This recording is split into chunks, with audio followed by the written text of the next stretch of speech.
This is TVA by Gemma, a podcast about real human issues brought to you by DarkSpaces.com.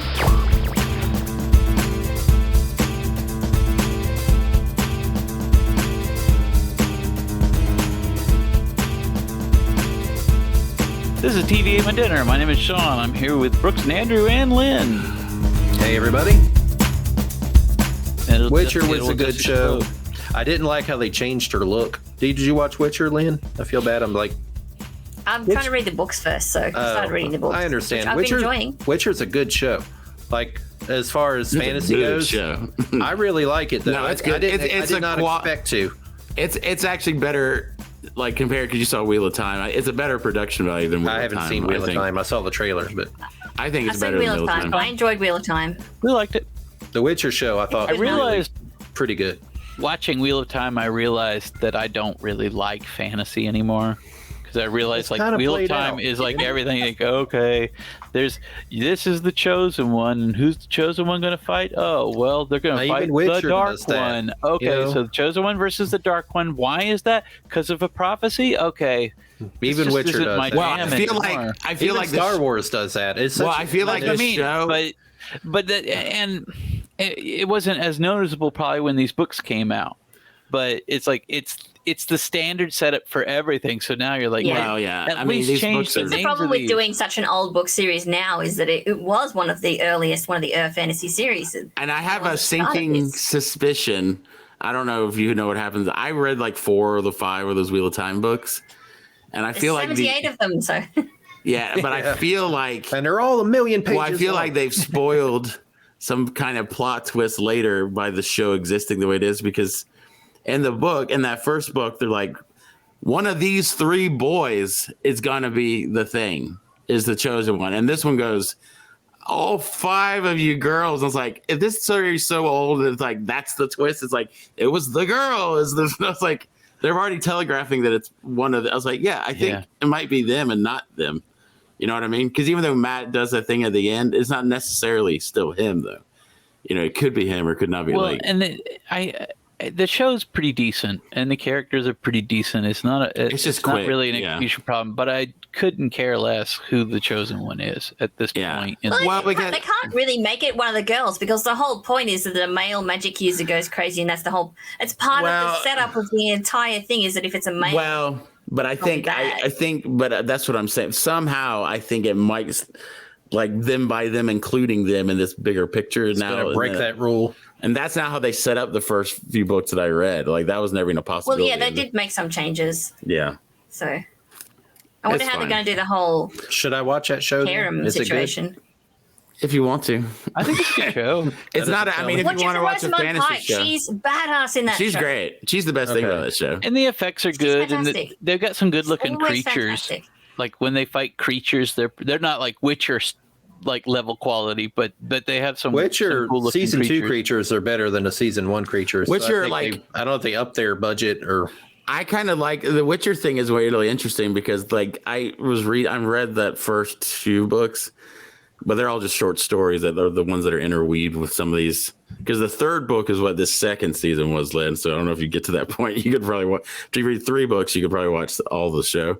But like that world is like indecipherable, the world building, when you just read it, but when you look it up, it's crazy. Like that idea that's in that, they talk about it in the show. I'll just tell you guys because it's just interesting that you know, in the show they're talking about the conjunction of the spheres. Mm-hmm. So they're like in a world, like a planet, like another. This is not Earth. This is like Westeros, some other place. Mm-hmm. And at the beginning of like thousands of years ago, these gnomes and other elves lived there. No magic. Just these other races live there. And they had a conjunction where magic came into the world from another dimension. All the monsters that exist came in from another dimension. And humans came there from Earth. The humans that are there are from Earth. Isn't that weird? I didn't get that. No, they don't explain any of that. Are they from like ancient Earth, not like Well, that's why humans? Part of it, that's why in a weird way the magic mixes with when they came. That's why they kind of explain why some of the monsters are from human mythology. Like somehow the magic makes them real. Like it's weird. Like, but I was like, what a weird concept that they like humans got transported there. Some of them, I don't know.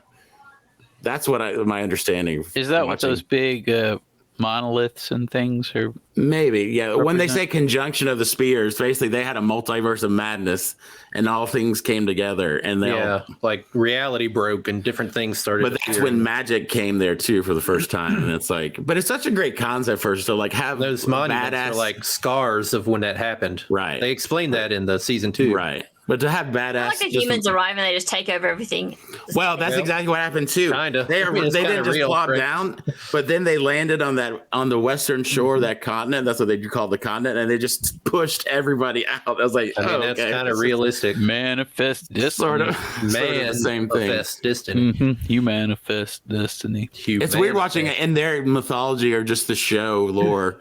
It's like the elves are so downtrodden because they're not even like really that magical. A lot of the elves, like they're all, you know what I mean? Like humans have literally stole magic from them too. When the mean elves showed up, I really appreciated it because I said to Megan at the time, I was like, I like how they're letting us know that there is such a thing as an ugly elf. Like there's some rough looking elves in that mean tribe where they come in and they really turn on our people. Like, whoa, dude, these are like you could tell the group's getting smaller and smaller. And they don't. I guess they don't show it on the show because I just said that I mentioned the elves, but before that, the oldest species in that whole world is gnomes. So basically, it was a planet just full of gnomes.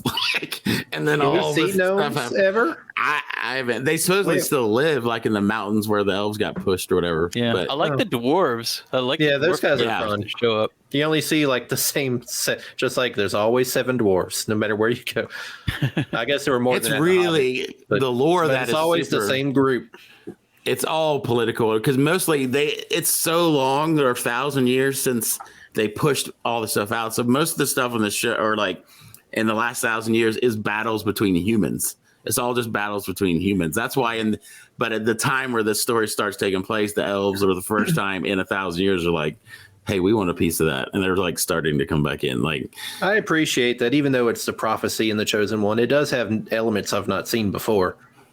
There's some neat stuff in there, like the promise, the law of promise, or whatever it is. The law of surprise. The world building is kind of fun. I like it. The stuff I've never seen before. It's like, at least this is new. It has a lot of details when you look at that stuff. Just the Witchers in general are kind of a cool idea that they're like these mutants that like got formed. Like you give 10 kids a potion and like one survives. Like, all right, you got a job now. They're like, what?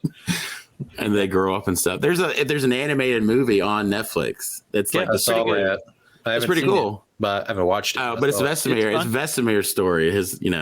Oh, it's the older guy in the show then with the really fake hair because his hairline is like precise. Like it's not one. It looks like a helmet. It's if you look at it and watch it carefully, like that does not look real. I want to watch it again because it's kind of cool though. So those Witchers are basically like Captain America, like strength, like they're like and they live, super they heal, soldier. And they live really long. Well, and that's why they can withstand. So when they take those potions, one, it like enhances all this stuff. But the cool detail when I was watching these YouTube videos, there's like it also makes their blood toxic. So like when those Bruxer people bite them, they can like die from that. Like that's pretty cool. Well, that's kind of neat. It's like this is kind of a neat idea. Yeah, you should watch that when you're done with the books. I recommend that one. But for some reason they all suck. But Geralt seems like they get their asses just handed. He is obviously the alpha. Have you seen him? Have you seen him? They all act all tough, but they're like Geralt. It must have been a sorry group of kids that all took that potion. Well, I like Lambert. I like the Lambert guy. He's charismatic, but you don't think any of them could take on the things that Geralt fights. Like the series starts. Right? Doesn't the series start with him being swallowed and cutting himself out of that first episode? He's like a supreme badass. He's Conan. Yeah. Like that's what I like about the show. It's like it's got an underlying story, but every episode is just a monster of the week that he has to fight and kill. It's so Conan. And it's like the dynamic of like him being like, what's he like 80 years old? Like he's old too, right? Something. Like he's like who knows? But he's like Aragorn, but like. And then, like, everybody in the world, he travels around, everybody just treats them like shit and throws stuff at him. But then they go, meet me by on that corner, I need to hire you. He's like, he's so pissed at just normal. Like, they carry another sword just because of the fight humans. You know what I mean? It's like, they're just like, they're kind of grumpy and it's like, it's a neat dynamic, I think. It's fun. And then, so what happens is, I guess those games, this is what I looked into, the Witcher games, which are, they take place after all these books have ended, and the show basically is the end of the show. So it's not the same characters from the show. It's like a whole. No, it is. Oh, No, just because he lives so long, it's like later.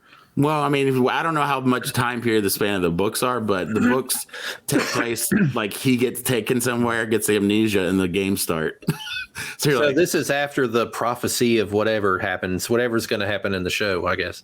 I don't know. Yeah. The games go in a quite different direction to the books and the TV show, and the person who wrote the books was not happy with what happened in the games ultimately, and how much money he didn't get paid for how successful. Well, they renegotiated with him. They gave him more money later. No. I hope so. Yeah, he's a nice guy. Yeah, books, so it was interesting that he was in one of the few countries where you can renegotiate that sort of thing. Right. Well, they have a good thing about. They should just give it to him. But the good thing about it for him, I guess, if there is a good thing, is that I would never heard of those books if it weren't for the game and all the people that talk about it. Well, he was like I watched the interview thing with him with on it's like Netflix's channel. They have the showrunner talking to him. He was like just like a 43 or 44-year-old like marketer who like entered. It's not too late for us. Well, he entered a short story contest because he's like, I have an idea like that. The idea of this Witcher is a cool idea, and he won third place in that contest, which is nothing. And then he's like, well, people made a big deal of my third place, so then I just wrote a book of two books of short stories because nobody would publish a novel. That's what I was like, this is interesting. Mm-hmm. So he was until that Blood of Elves book. He was in his 50s before that was even written or published. I was like, that's crazy that he just. Man, that's why he wrote that. He wrote that first book for his kids, which is like there's weird. There's no reason to ever stop if you enjoy doing it. Especially, yeah, that's what I think. His kids are like 13. Maybe his kids are. Well, he was like 45, so his kids are like 13 or something by then. I guess. But that's why they're like different stories. I just thought that was interesting. We didn't say he was a good dad. We said he was a good writer. Yeah. Deadbeat dad, dipshit dad. Did you see the Lord of the Rings show on Amazon? They came up with a name for it? The Power of the Rings. The Rings of Power. It's like it's been like 5 years you've had to workshop that show, and that's what you came back with? Couldn't it just be called the story of the creation of the rings? Is that what? It's not that far back though. Because it's the second age, though. Did you watch the little thing where they had the voiceover and they were trying so desperately hard to make it different to the movie voiceover, even though it's saying exactly the same thing? Couldn't you just do like a Dallas thing, just call it Middle Earth or Middle Earth?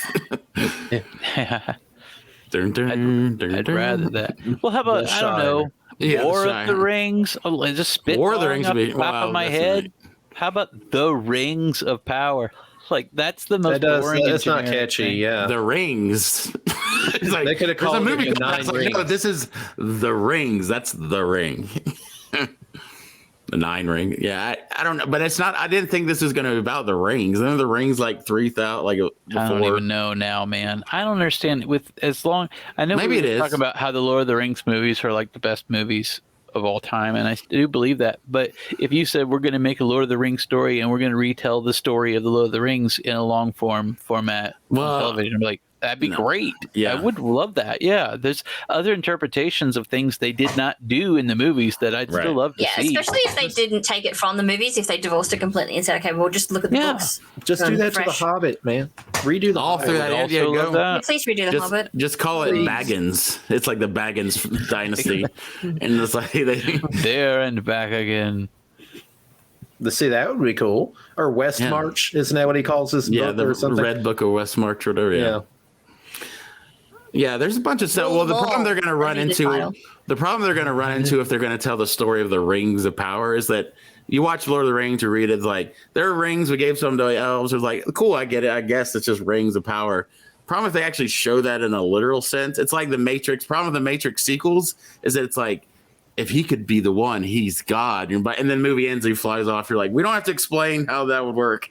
And then they made more movies like this didn't work. We don't. And with this, it's like, how are you going to show that like these rings have power? You never see what the rings do. I would be interested in seeing the rings. I mean, they tell you that the rings corrupt these great kings of men, so that could be interesting to watch. Race, the rings. I guess the race great becoming kings of men. The race becoming race. That could be interesting. I would like see that being those guys getting created would be neat. Again. I could come up with a better name if it's going to be about the guys who become the ring wraiths. The Nazgul. Nazgul. That's just Nazgul. Yeah. It's like, who knows? I don't know. But then like the Witch King of Agmar. I haven't read all of Silmarillion or whatever, but I don't remember them ever explaining what the rings do.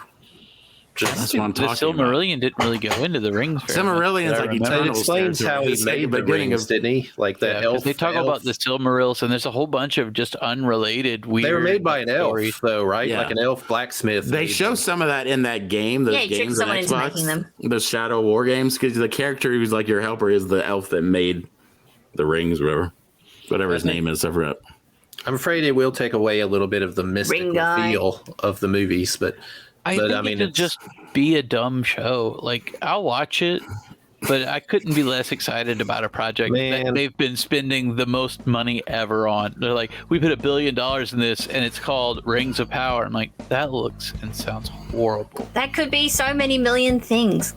Like, it could be a Power Rangers movie. This could be how we felt. Shang-Chi the movie. Like they're so... When the Phantom Menace title was announced, everyone's like, what? Really? It doesn't feel so dumb now. Like, I'm used to saying it now, but I remember when people announced it, we were like, the same thing when Attack of the Clones came out. Attack of the Clones, we worked at the TV station, and we're just like, he just gave up, didn't he? It's like they were like, come on. At all.